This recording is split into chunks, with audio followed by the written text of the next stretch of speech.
Bonjour, vous êtes sur Grand Paris Live, le rendez-vous web des grands Parisiens, rendez-vous incontournable maintenant. Cette émission est produite par le Club des entreprises du Grand Paris et l'Institut des hautes études des métropoles. Quel est son objectif? Son objectif, c'est de proposer aux décideurs grands parisiens de partager les enjeux essentiels du Grand Paris, en particulier, et notamment dans ses aspects métropolitains. Alors, comment fait-on? Pour ce faire, Grand Paris Live reçoit des dirigeants, publics, privés, des experts, des sachants, des praticiens, des élus, ce qui sera le cas aujourd'hui. Alors, cette émission, vous le savez, est un webinar, c'est-à-dire que vous la suivez en direct sur les réseaux sociaux, mais vous pouvez aussi poser des questions que je poserai à notre invité tout à l'heure. Alors, une première série d'émissions de Grand Paris Live a été consacrée au sujet de l'immobilier. Alors, pourquoi nous avions choisi l'immobilier? Parce que l'immobilier concerne tout le monde. Il n'y a pas un grand Parisien qui n'habite pas quelque part.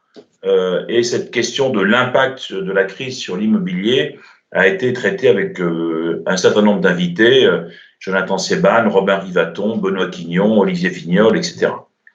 Et nous avons ouvert une seconde série de Grand Paris Live consacrée aux collectivités locales. Et ce sera le cas de l'émission d'aujourd'hui. Et la question est de savoir, pendant cette crise, qu'ont fait les collectivités territoriales dans le Grand Paris? Est-ce qu'elles ont été à l'arrêt, en action, sur quoi, comment? Et au-delà de la question des masques, bien sûr. Donc, nous avons reçu, pour traiter cette question, Guy Kaufmann, DGS du Val d'Oise, Philippe Laurent, maire de Sceaux, Patrick Ollier, président actuel de la métropole, et réélu depuis à Rueil-Malmaison. Et nous recevons, dans le cadre de cette série consacrée aux collectivités locales, aujourd'hui, Michel Leprêtre, qui est maire adjoint de Vitry-sur-Seine, président de l'EPT12. L'EPT12, c'est Grand Orly-Seine-Bièvre, il nous en parlera, peut-être qu'il nous le présentera en quelques minutes, et qui est également vice-président de la métropole du Grand Paris. Donc merci Michel Leprêtre d'être avec nous ce matin, et bienvenue sur Grand Paris Live. Alors, les questions que nous allons traiter avec toi, ou que tu vas traiter plutôt toi avec nous, comment l'EPT12 en tant qu'organisation, en tant que boutique entre guillemets, s'est organisé pendant la crise? Qu'est-ce qui s'est passé? Qu'est-ce qui s'est pas passé? Les gens ont-ils travaillé sur quoi? Comment vous êtes-vous organisé? Ça, c'est la première question qui nous intéresse. La seconde, c'est l'impact de la crise sur les actions de l'EPT. L'EPT mène un certain nombre de politiques publiques locales. Tu nous en parleras. Du fait de cette crise, peut-être que certaines de ces actions ont été stoppées, d'autres ralenties, reportées, suspendues, voire totalement annulées. Bon.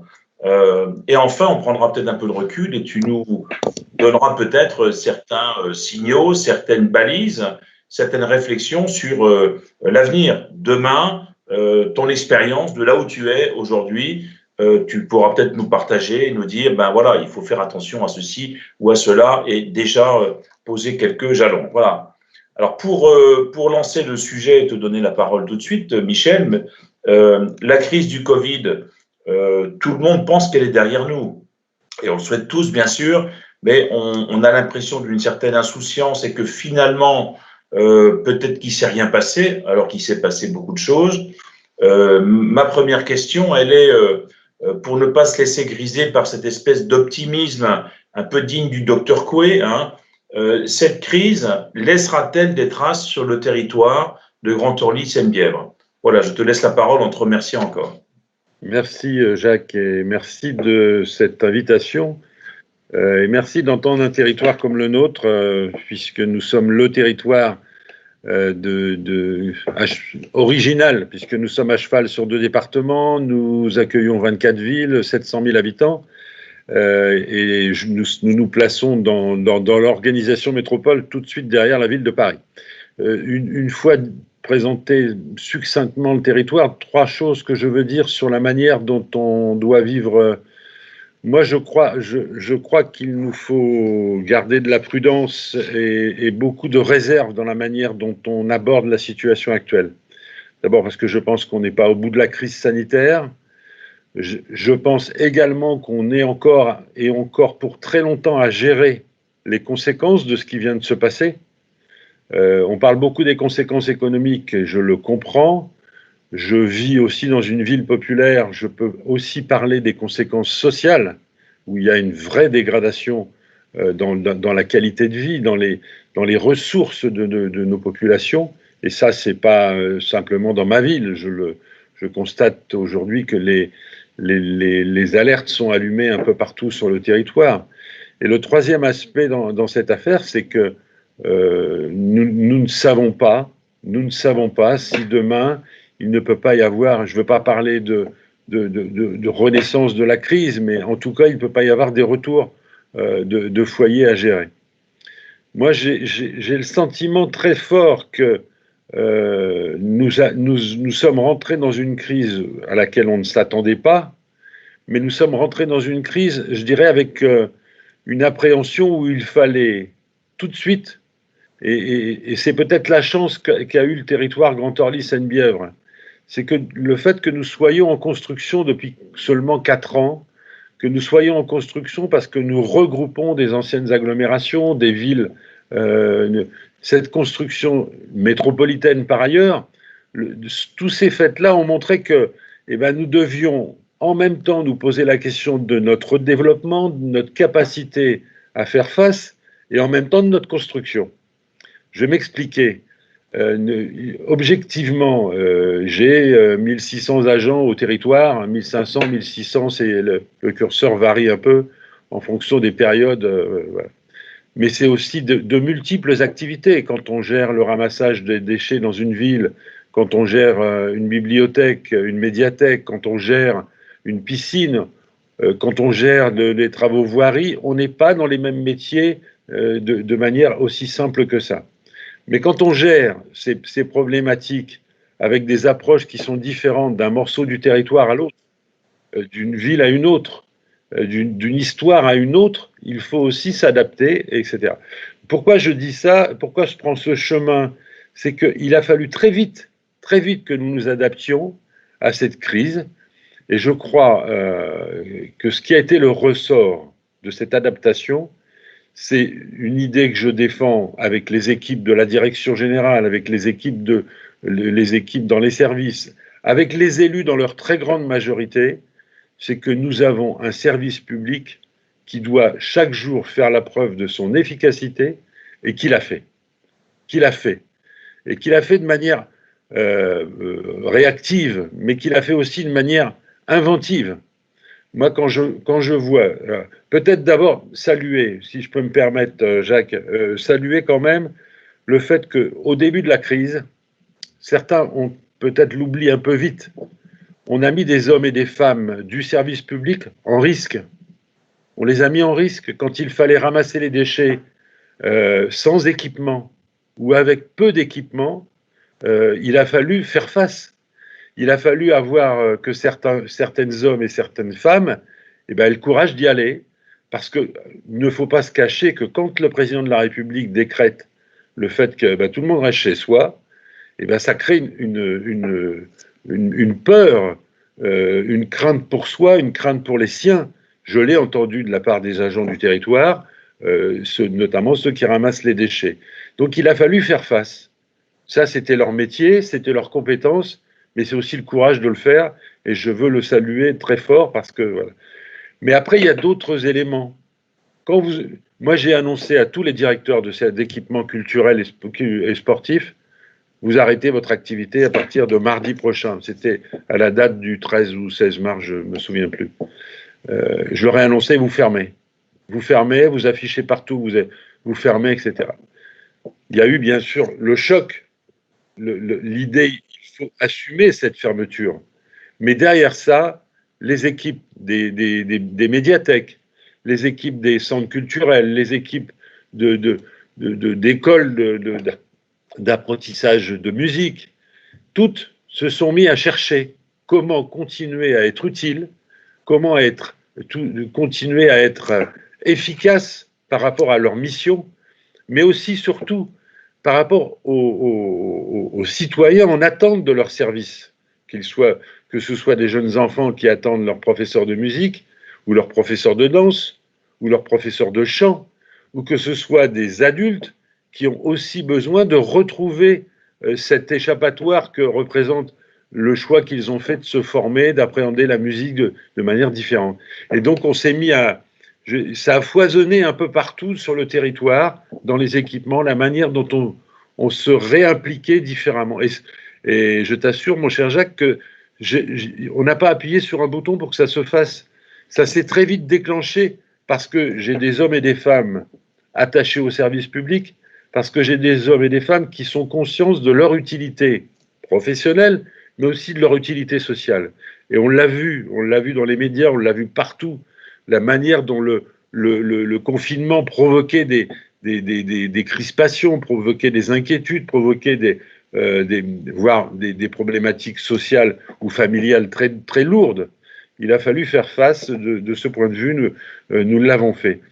Et je veux dire que de ce point de vue, j'ai vraiment, personnellement, été bluffé, j'ose le mot, par le fait que ces hommes et ces femmes savaient inventer, ont décidé d'inventer, ont décidé de créer une nouvelle méthode de faire, une nouvelle méthode de service public. Alors, il n'y a pas l'exclusivité territoriale. Quand ce mouvement se crée, il se crée aussi dans chacune des communes du territoire. Et on sent bien que là, ça bouillonne. Ça bouillonne d'énergie, et ça bouillonne d'énergie. Moi, je veux vraiment le labelliser service public. Alors, est-ce qu'au-delà de ces exploits, parce qu'effectivement, ces agents du service public local dont tu nous parles, qui étaient au front, hein, c'était le premier rang, et on l'a vu, tout le monde l'a vu, et effectivement, tu as raison de le saluer, mais pour autant, y a-t-il eu des actions, des politiques, qui tout simplement, du fait des circonstances, ont été arrêtées, stoppées, suspendues? Bien sûr, bien évidemment. Quand on évoque quand on parle du ramassage des déchets, on a traité au maximum de ce qu'on pouvait faire avec nos moyens humains qui étaient mobilisés et mobilisables. Mais par exemple, si je parle assainissement, on s'est cantonné à nos interventions d'urgence. On n'a pas cherché à aller plus loin que ça, parce qu'il y avait des problématiques qui étaient directement liées aux règles que nous imposait le confinement. On a aussi, quand je parle des équipements culturels, bien évidemment, les équipements étaient fermés.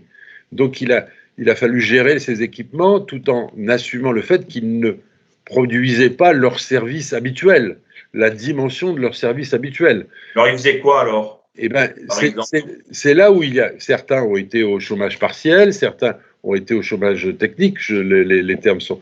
Mais c'est ceux-là qui ont cherché eux-mêmes à trouver des réponses dans la manière dont ils déclenchaient leur activité de manière différente. Il fallait s'enclencher. Après, on a fermé nos piscines gérées par le territoire, mais rapidement, un équipement comme une piscine s'entretient 365 jours par an. Il a fallu aussi l'assumer. C'est-à-dire, on était dans la difficulté, c'est qu'il fallait des équipements fermés, mais des équipements gérés quand même. Donc, voilà. Mais bien sûr, il y a eu un frein énorme. Et j'ajoute que nous avons... Alors, j'expliquais tout à l'heure que nous étions un territoire en construction, mais ce territoire en construction a décidé, il y a quelques mois maintenant, d'expérimenter le travail en visio, le travail en télétravail. Cette crise nous a fait accélérer cette entrée dans une expérimentation pour passer à l'acte. Et passer à l'acte Moi, je suis stupéfait de voir que c'est pas un réconfort que de pouvoir travailler chez soi, parce qu'on sent bien aujourd'hui qu'il y a le besoin de retourner. Mais je suis stupéfait du fait que tous ceux c'était pas prévu comme ça, il a fallu rentrer dans une mobilisation aussi sur le télétravail. Moi, je connais des agents ils ont des petits logements, ils ont une famille complète, et il a fallu assumer le télétravail dans des conditions familiales, voire d'exiguïté du logement, parce que c'est la vie. Donc voilà, mais ça s'est fait. Et je constate, je l'ai pris lors d'une précédente interview, mais j'insiste, c'est que, par exemple, assumer la paye des salariés pendant cette période, c'est assumer le travail de lecture, de préparation de ces documents, mais surtout des moyens de vivre des salariés du territoire. Et bien, ça a été assumé, et il n'y a eu aucun échec, aucune difficulté. De la même manière qu'il a fallu gérer nos rapports avec nos entreprises, avec nos fournisseurs, avec nos prestataires, et aussi payer nos factures de manière, même si c'est parfois un peu compliqué, parce que il fallait gérer le cheminement de la vérification des missions accomplies. Voilà. J'ajoute aussi, peut-être, c'est pour évoquer quand même en quelques minutes, si tu m'y autorises, Jacques, c'est le travail particulier que le territoire a enclenché sur la question des masques.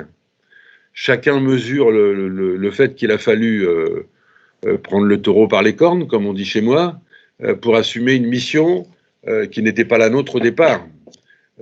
Mais chercher à assumer cette mission, nous avons cherché avec la direction générale, avec vraiment un engagement collectif de notre direction générale. On a cherché à retrouver l'esprit de ce que nous construisons en tant que territoire avec l'Alliance des territoires.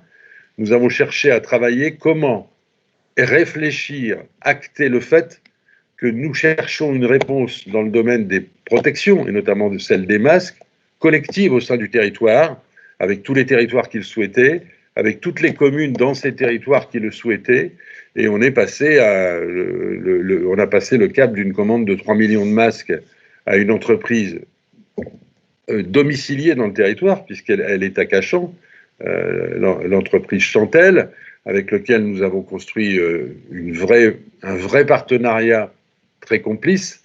Ça n'a pas toujours été évident, mais parce que... En fait, une entreprise de sous-vêtements, je crois, ou de lingerie, disons de lingerie. À l'origine, c'est une entreprise de lingerie féminine, mais qui a été capable de nous produire des masques de manière très nombreuse et avec lesquels on va continuer à travailler. L'idée étant, bien évidemment, qu'on acte le fait que protégeons-nous et protégeons-nous aujourd'hui et peut-être ayons les moyens de nous protéger demain. Moi, je veux vraiment saluer cette initiative et la souligner parce qu'elle montre que c'est tout le débat qui existe autour de l'intercommunalité. Une commande à 3 millions, la facture, je m'excuse d'être un peu trivial, mais la facture au bout du compte, elle correspond au niveau de la commande. C'est-à-dire qu'on obtient des prix qui sont, et pour du matériel de qualité, qui sont tout à fait concurrentiels. À qui ont été distribués ces masques, Michel? Pardon? À qui ont été distribués ces masques commandés par le PT? Pour l'essentiel, ce sont des masques qui ont bien évidemment été distribués aux agents, aux agents territoriaux, aux agents dans les communes, mais aussi aux populations. Un certain nombre de maires ont pris l'initiative, presque tous, de faire des commandes destinées à leur population. Et très vite, dès que les moyens, dès que les retours de commandes ont été effectués, ça s'est organisé. Et ça a d'ailleurs été, parce parfois on a tendance à gommer les aspérités du passé, mais on s'est aperçu très vite qu'il y avait une grosse inquiétude des populations. Il y a des maires qui me racontaient que tous les coups de téléphone qu'ils recevaient pendant cette période, au moment où a été déclenchée la question des masques, ils recevaient des coups de fil pour savoir à quel moment ils pourraient se procurer leurs masques dans leur ville. Donc il a fallu assumer tout ça, et ça s'est fait de très bonne manière. Moi, je veux vraiment saluer la manière dont ça a été traité et par l'entreprise, et par le territoire, le nôtre, et par les autres en partenariat avec les communes, parce que c'est pas un exploit, mais c'est en tout cas une réponse pertinente de service public, encore une fois. Bon, c'est peut-être des choses, des expériences qui resteront pour l'avenir. Alors, parlons peut-être justement de l'avenir. Si on prend un peu de recul, est-ce que aujourd'hui, de là où tu es, donc à la présidence de cette EPT qui est le plus gros territoire du Grand Paris, puisque je crois qu'on approche les 800 000, je ne sais pas si on les dépasse, mais c'est l'ordre d'idée, 800 000 habitants, bien sûr. Hein. On est un peu plus de 700 000. Voilà, un peu plus de 700 000. Est-ce que, par exemple, du point de vue de la répartition de l'offre sanitaire et hospitalière, est-ce qu'il y a des enseignements à tirer sur l'organisation des soins? Alors, ne parlons pas des soins de crise, mais des soins en général, la carte hospitalière, les hôpitaux, les cliniques. Je prends que les maisons de santé organisées par les communes. Je ne prends que cet exemple, hein, parce qu'il est évidemment, c'est le premier auquel on peut penser. Mais est-ce qu'aujourd'hui, il y a déjà dans ta tête des réflexions, alors que ce soit ou pas la compétence de l'EPT, j'allais dire peu importe, là je parle à l'élu local, hein. Est-ce que sur ce sujet, par exemple, tu as déjà des réflexions ou sur d'autres? Ben, mes réflexions sont issues des difficultés objectives que tout le monde a rencontrées. Nous sommes dans une région métropolitaine et dans une région capitale extrêmement dense, et on s'est très vite aperçu qu'il y avait une insuffisance de moyens objectifs mis à disposition pour faire face à l'épidémie que nous avons connue. Moi, où j'en suis aujourd'hui, je l'ai évoqué d'ailleurs lors d'un conseil métropolitain récent, c'est que nous devons associer tous les outils de la santé aujourd'hui, tous les hommes et les femmes intéressés par ces problématiques de santé, pour au-delà du Ségur que le gouvernement a lancé, mais il nous faut réfléchir à notre système de santé, sa diversité. Je dirais, ces pièces du Lego qui ont montré qu'il y avait des fonctionnements efficaces, mais il y avait aussi des inefficacités. Moi, j'ai entendu des débats entre moyens hospitaliers publics, moyens hospitaliers privés, les EHPAD, tout ça. On sent bien qu'il y a quelque chose, il y a quelques discordances. Moi, je suis disponible et je pense que le territoire et les maires de ce territoire devront et seront être disponibles sur la manière dont on repense notre système. Moi, je ne suis pas pour prendre la place d'organismes qui sont certainement très compétents comme l'ARS, mais je suis pour qu'on écoute. J'évoquais en tout début de mon propos la question de la dégradation sociale. La dégradation sociale, ça signifie toujours une dégradation de la santé.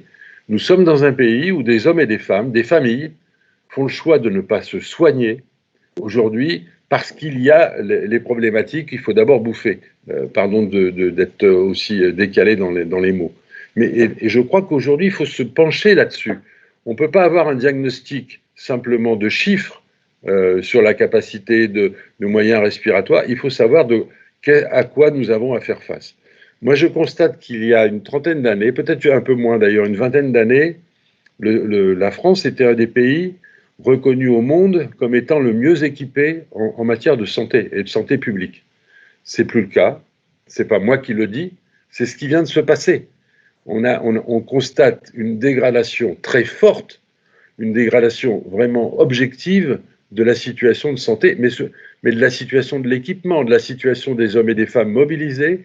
Et j'insiste sur l'aspect de la coordination nécessaire qui est à travailler. En tout cas, moi, je pense que, je l'ai vraiment dit à la métropole, je pense qu'il faut que chacun trouve sa place dans un débat qui est bigrement nécessaire aujourd'hui. Alors, on a aussi constaté pendant cette période, et tu as évoqué le télétravail, tu as évoqué les logements exigus pour certains, mais on a aussi constaté que les logements demain ne seront, dans l'idéal, peut-être plus les mêmes qu'aujourd'hui. On a beaucoup parlé de la pièce en plus, on a beaucoup parlé dans un bloc d'immeubles, d'avoir un tiers-lieu pour que des gens puissent éventuellement y travailler tout simplement avec des ordinateurs. Enfin, on a parlé des bouleversements vraisemblables qu'il faudra avoir dans la conception et la construction de nouveaux logements et peut-être même aussi de nouveaux bureaux. Ça m'amène à une question sur les PLUI.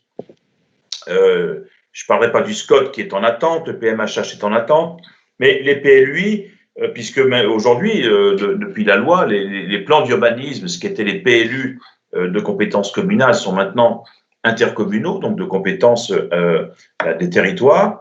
Quelles sont tes réflexions sur le PLUI, dont vraisemblablement le T12, comme les autres, va être un peu obligé de s'emparer d'une manière ou d'une autre, hein. Il est clair qu'on a un peu tardé pendant ce premier mandat des EPT, chacun attendant un petit peu de voir comment ça allait se passer. Bon, il y a des petites modifications par-ci par-là, mais enfin, l'exercice du PLUI, sauf exception, n'a pas été lancé. Quelle est la position du président actuel de l'EPT12 là-dessus?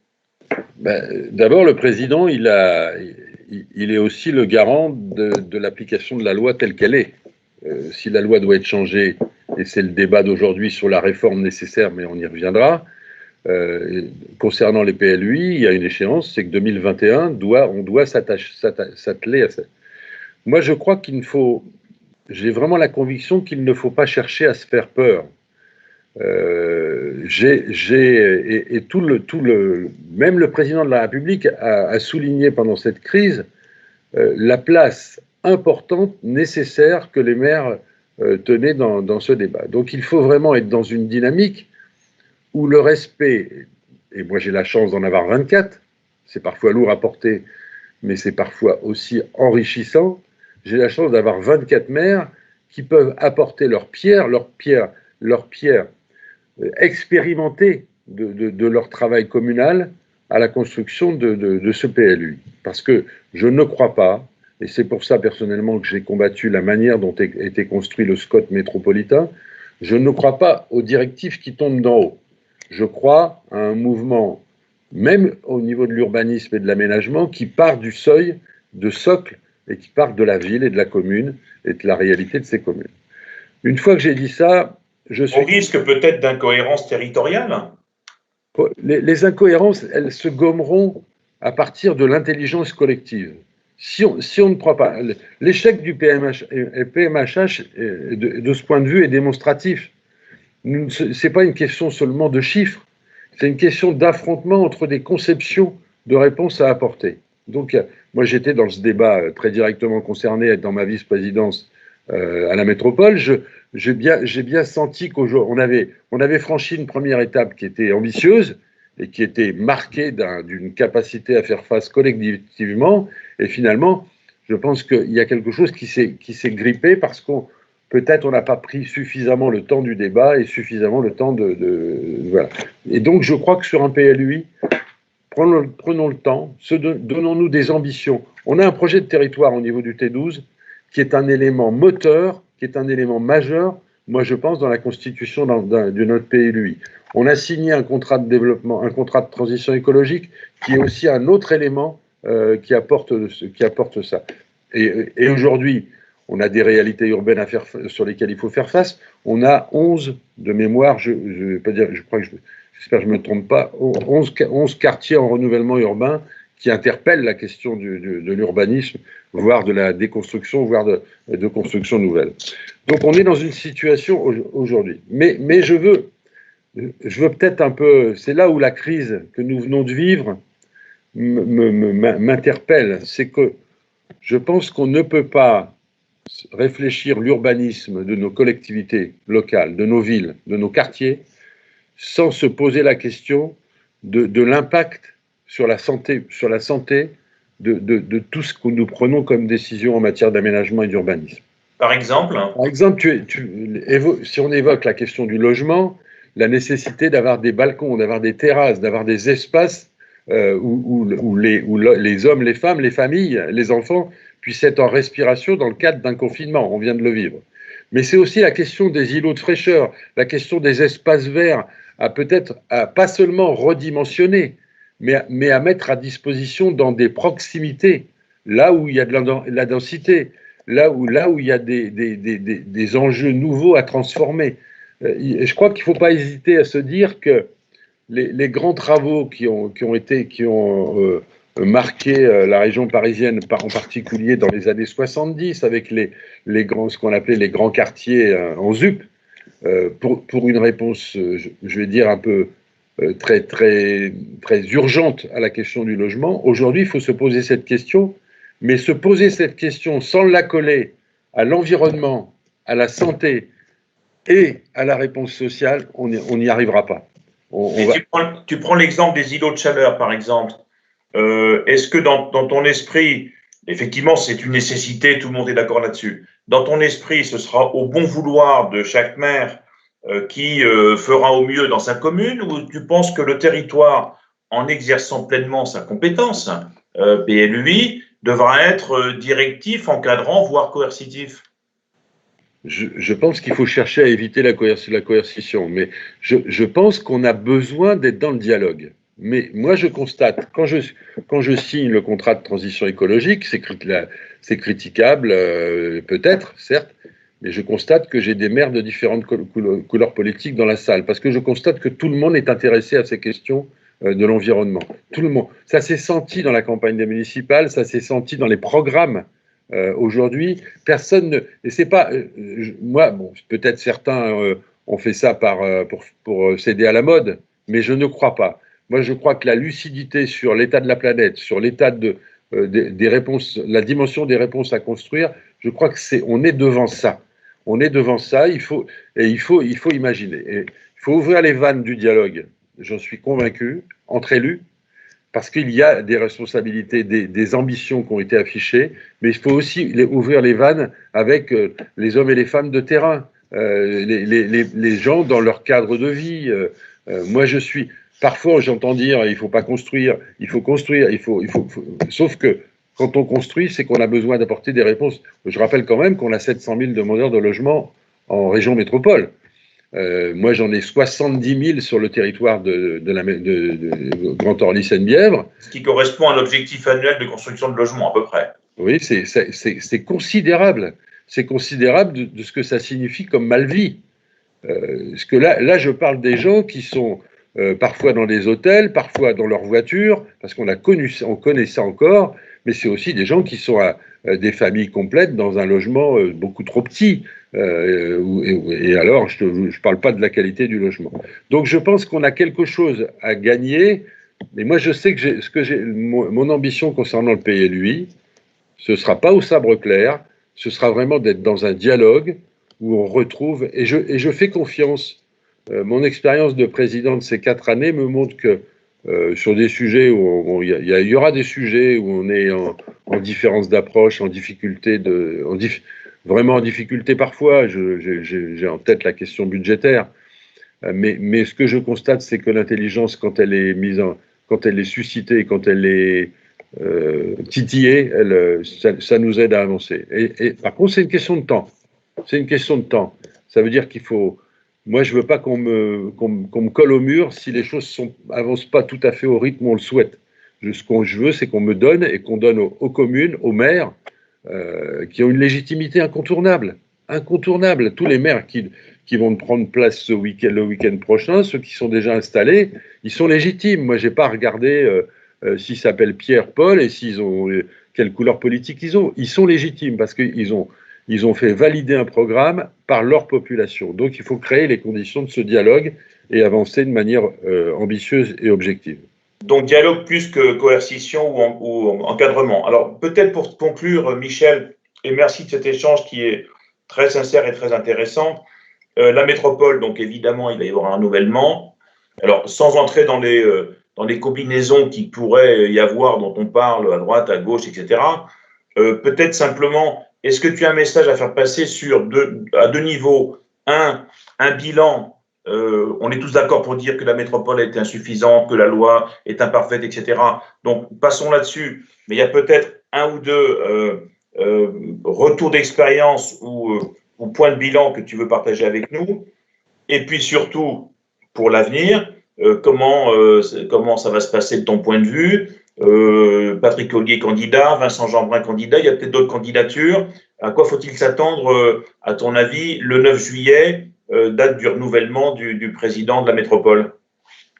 Je ne vais pas me lancer dans les spéculations. C'est clair que j'ai un avis et j'ai aussi un avis que je veux partager avec les amis de ma famille politique et d'autres sur ça. D'abord, je tire un bilan de la métropole. On a été confronté à une création. Il a fallu y faire face. Moi, je salue le travail qui a été fait avec le président Ollier. J'ai participé à ma place dans le cadre de ma vice-présidence, mais avec d'autres maires, d'autres vice-présidents. Moi, ce que je constate, c'est qu'on est en échec, objectivement. On parlait du PMHH tout à l'heure, on parlait du SCOT, mais je pense qu'on a un vrai problème. La région métropole, c'est, je vais être caricatural, mais c'est la richesse à l'ouest et les difficultés à l'est, ou un peu dans le sud. Donc, quand tu dis la région métropole, tu fais référence à la vision de Valérie Pécresse? Pas du tout. Je parle de la région métropole, je parle de ce qui est constitué aujourd'hui. en matière voilà. Effectivement, j'aurais pas dû adosser le terme de région, tu as raison. Mais de la métropole telle qu'elle est construite. Alors, moi, je dis quoi aujourd'hui? Je dis attention, c'est une réforme qui a été mal enquillée, mal construite. Pourquoi? Parce qu'on a d'abord pensé à imaginer un appareil capable de régler tous les problèmes d'intercommunalité à un niveau ingérable qui s'appelle la métropole avec ses plus de 3 millions, 2 millions, plus de 2 millions d'habitants. C'est impossible. Aujourd'hui, on sent bien qu'on a besoin d'être, et on vient de l'évoquer sur d'autres sujets, on vient d'évoquer le fait qu'il fallait construire un rapport entre les maires et leur construction intercommunale de proximité. C'est pas simplement mettre les maires en vitrine, c'est les mettre en position d'agir et de construire. Moi, je suis convaincu que l'idée de ce bloc communal qui produit des idées, qui produit des projets, c'est absolument nécessaire. Et ça image tout à fait ce que j'évoquais tout à l'heure en parlant de l'idée il faut partir d'en bas. Et il faut faire grandir la construction métropolitaine en mettant les questions essentielles sur lesquelles nous avons à répondre aujourd'hui.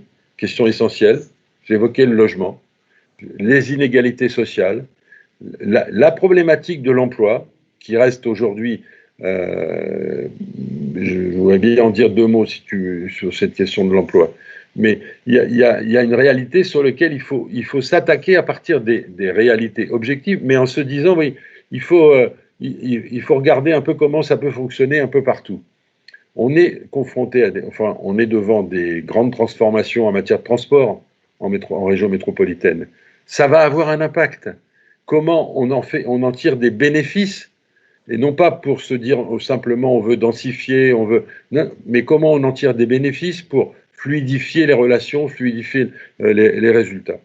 Deuxième aspect, c'est qu'on ne peut pas se dire on crée des outils, en l'occurrence la métropole, qui capte la richesse et qui met objectivement, de par les choix qui sont faits, c'est la loi aujourd'hui, les territoires en situation de se comporter comme des mendiants pour aller chercher des fonds pour tout simplement faire vivre les compétences qu'ils ont.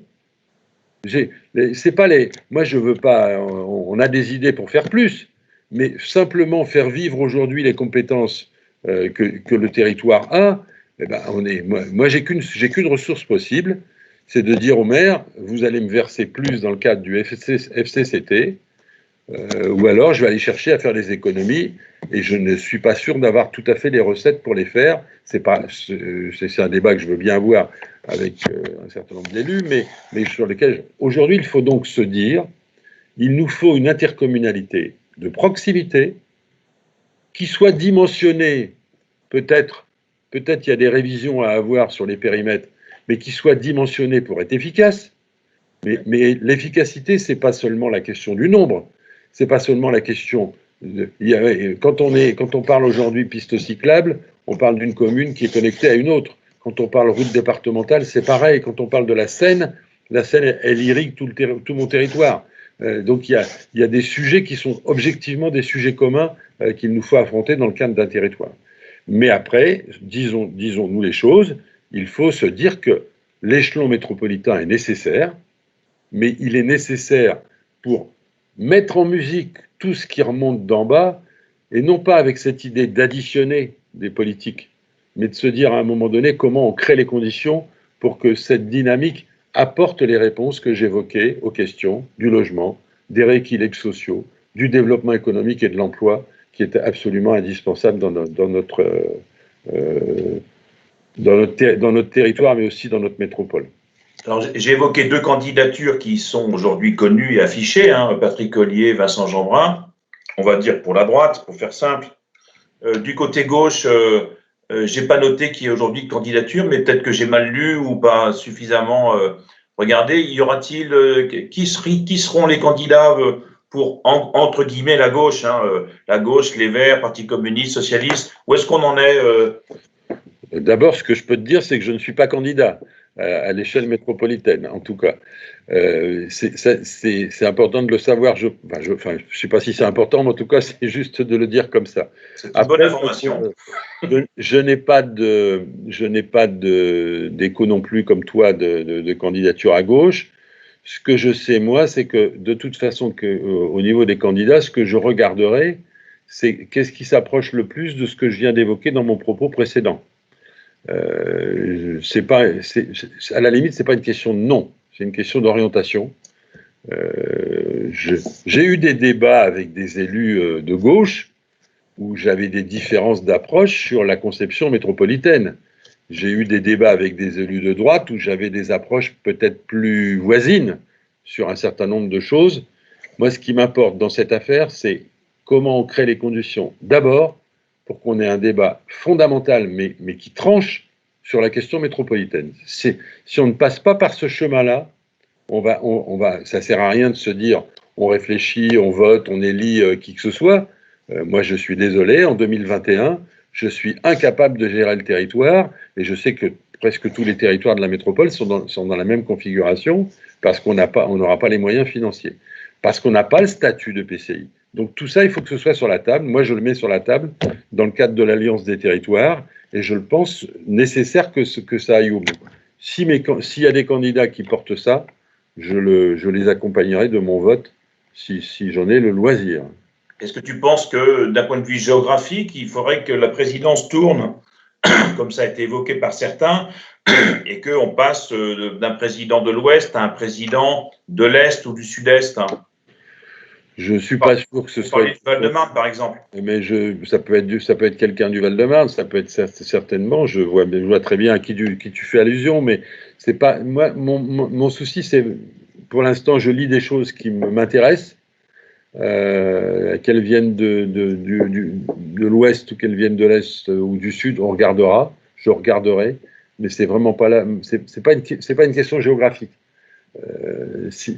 Moi, pour avoir côtoyé, notamment dans le cadre de l'Alliance des présidents de territoire de toute la région métropole, je constate que le vaisseau bloc communal est vécu comme une option incontournable qu'il faut reconstruire, et donc il faudra que les projets correspondent à ça.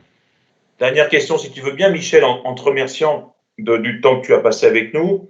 On parle des remaniements ministériels. Je ne vais pas te poser la question, est-ce que tu envisages d'entrer au gouvernement? Mais non, ce n'est pas cette question-là que je vais te poser, c'est est-ce que tu penses qu'il serait utile d'avoir un ministre du Grand Paris? Je pense que la question de la réforme institutionnelle ne concerne pas que le Grand Paris, mais je pense que ce serait nécessaire qu'il y ait quelqu'un qui se penche sur la particularité et les spécificités.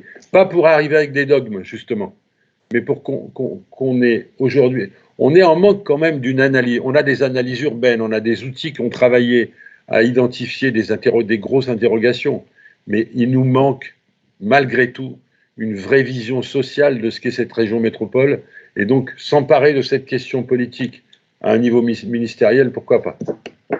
Très bien, Michel Leprêtre, président de l'EPT12. On n'a pas parlé de l'avenir pour le PT12, mais j'ai bien compris que tu étais passionné par ton travail et ton mandat. Donc, chacun en tirera les conclusions. En tout cas, merci beaucoup. Cette émission a été donc enregistrée. Elle sera diffusée sur notre chaîne YouTube. Elle sera sans doute diffusée également par Michel Leprêtre, ses collaborateurs, ses équipes, au sein du territoire et au sein de la métropole. Et je pense que nous reverrons tous à la rentrée de septembre, puisque Grand Paris Live, qui avait un rythme hebdomadaire, voire de 2 émissions par semaine pendant cette période de confinement, va continuer à la rentrée, et nous envisageons de faire 2 émissions par mois, c'est-à-dire une tous les 15 jours, pour le dire autrement. Et il y a une très forte demande déjà d'élus, de dirigeants pour partager sur ces grands enjeux métropolitains. Tu l'as vu, Michel, dans un cadre apaisé, serein, réflexif, prospectif, et ça intéresse évidemment beaucoup de monde. Donc, merci encore. Je demande à la régie de nous couper de nos spectateurs.